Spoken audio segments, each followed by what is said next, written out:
Henry torn ఒక సాధారణ toll booth ఉద్యోగి. అనుకోకుండా జరిగిన బ్యాంక్ దోపిడీ కేసులో అతన్ని పొరపాటున అరెస్టు చేస్తారు. ఆఫెండర్స్ కి తోడు లేదన్నా జైలు శిక్ష పడుతుంది. జైలులో మార్క్స్ అనే జీవిత ఖైదీతో పరిచయం అవుతాడు. మార్క్స్ అతనికి జీవితం అంటే కలలు అనే తత్వం చెప్తాడు. అదే హెన్రీలో ఓ పాఠం రగిలిస్తుంది.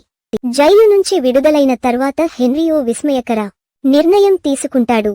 అసలు తనపై పెట్టిన కేసు నిజంగా చేసేయాలని.